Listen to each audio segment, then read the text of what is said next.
Conselheiro da Vale pede demissão e deixa uma carta denunciando absurdos do governo Lula.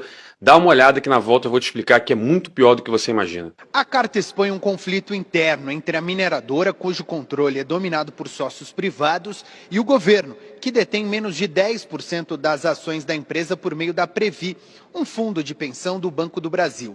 Lula sempre demonstrou seu inconformismo com a privatização da Vale.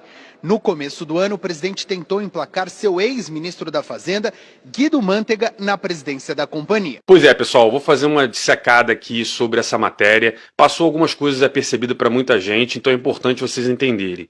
Quando ele diz ali que o governo detém 10% da Vale através da Previ, né? É importante você entender que isso aqui já é um absurdo. E o que é isso aqui? Bom, basicamente a Previ é o fundo de pensão dos trabalhadores do Banco do Brasil. Né? Você tem a Petros, que é o fundo de pensão dos trabalhadores da Petrobras, você tem o Postales, que era dos trabalhadores dos Correios, você tinha antigamente a CBS, que era da CSN, ou seja, todas essas empresas de capital misto, né, do governo, elas tinham fundos de pensão. E a Previ é um deles. Então, todo mundo que trabalha no Banco do Brasil aporta todo mês uma grana, esperando que, quando eles se aposentarem, eles vão talvez ganhar até mais do que eles ganham na ativa. Porque esse fundo ele pega o dinheiro, guarda e ele faz investimentos ao longo da vida desse trabalhador lá do Banco do Brasil, e quando o cara se aposenta, ele dá uma grana boa pro cara. Às vezes mais do que ele ganha. Só que o que acontece aqui e aconteceu na Petros? Quando o governo do PT assumiu lá atrás, você também acaba gerenciando esses fundos de pensão. Então, o Lula, ele não só assumiu a Petrobras lá atrás, como ele também colocou gente dele na Petros, que era o fundo de pensão. Sabe o que a Petros aconteceu com ela? Basicamente, o Lula lá, a Dilma, enfim, mandaram esses fundos de pensão fazer investimento em amigos, né? Não, aqui é um investimentozinho bom, vamos comprar uma refinaria aqui que vale 20 vezes o que ela realmente vale. Vamos... Então os caras fizeram um monte de merda com esse dinheiro dos aposentados, de maneira que hoje, se você conhece alguém aposentado pela Petros, né, aposentados da Petrobras, esses caras estão pagando uma grana. Então se o cara ganhava 10 mil por mês como aposentado da Petrobras, tem gente ganhando metade disso, porque está pagando o rombo da Petros causado pelo governo do PT lá atrás. Aí eu vou te dizer, tem gente aposentada da Petrobras que votou no Lula de novo, né? E na Previ aconteceu. O Postales, por exemplo, que é do pessoal dos Correios, foi pior ainda. Tem carteiro aí que nem está recebendo aposentadoria. Os caras quebraram o fundo. Eles usam o dinheiro do aposentado, de pessoas que estão aposentadas, para fazer esses investimentos de politicagem, né?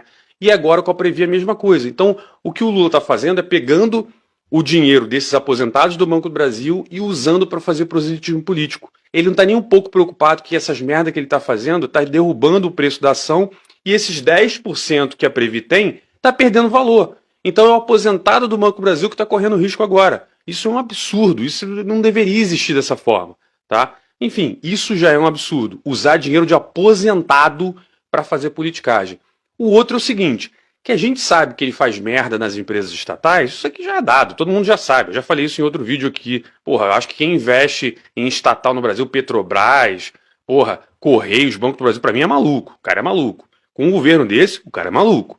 Mas beleza, a gente tá falando de estatal. Agora, muita gente investe na Vale porque ela é uma empresa privada, né? Então, ela não tem gerência ali do governo federal, nesse bando de aspone que tem lá. A questão é que, mesmo com empresas já privatizadas, o governo é o governo, meu irmão. O governo chega lá e foi o que aconteceu. Bota o Guido Mantega aqui. Não, a gente não quer. Ah, é? Então, olha, veja bem. Surgiu uma multinha aqui. Olha, o STF antecipou um negócio que você tem que pagar. Os caras estão fazendo uma pressão. É quase que... Pô, literalmente isso aí é coisa de bandido, de mafioso. Você está chegando para uma empresa privada e está falando ou faz o que eu quero ou eu vou dar um jeito de usar o poder do Estado contra você. Gente, isso é um absurdo, né? Isso, para mim, assim, eu nunca vi isso acontecer no Brasil, desde da redemocratização, pelo menos. Eu nunca vi o Estado ser tão claro em usar o poder de Estado contra uma empresa. Então, fica triste ver esse tipo de acontecimento ocorrendo aqui no Brasil. Né? Basicamente, você não vê uma CVM, você não vê ninguém, um STF, você não vê nenhuma outra instituição tentando fazer um contrapeso nesse sentido. Então, é um absurdo o que está acontecendo. A gente tem que, como sociedade, botar um limite nessa ânsia desse governo para poder tomar conta dessas empresas. E vai ter gente que fala, não, mas a Vale tem que trabalhar pelo Brasil, a Petrobras tem que trabalhar pelo Brasil. Não, isso é papel do governo. Né? É por isso que ele te cobra imposto pra cacete. É por isso que você, paga a taxinha disso, taxinha daquilo, a gente paga quase 40% de imposto pro governo, justamente com esse dinheiro que pega da gente, fazer o que tem que ser feito. Ele não tem que cuidar de estatal, usar dinheiro de estatal para isso. Né? Agora a gente viu, por exemplo, a Petrobras vai botar 250 milhões em campanha de artista aí, apoiando peça, apoiando um monte de coisa. Quer que a Vale construa um monte de coisa que não dá dinheiro para a Vale, que vai destruir valor do acionista, né, de quem está investindo nela, muitas vezes aposentados, para poder fazer uma obra aqui, uma obra ali. Quem tem que fazer isso é o governo. É por isso que a gente tem que privatizar todas as empresas. Empresa de petróleo tem que ser boa e eficiente em produzir petróleo. Empresa de mineração tem que ser boa e eficiente em produzir mineração. Aço, seja o que for. O Banco do Brasil tem que ser um banco bom para competir com outros bancos. Ele não tem que estar lá para fazer coisas sociais. Quem tem que fazer coisas sociais é o governo. E a gente aqui no Brasil tem a mania de misturar essas coisas. Isso é um absurdo. Então, se você gostou, curte, comenta aqui embaixo para ajudar, compartilha esse vídeo que ajuda muito no engajamento e vejo você na próxima.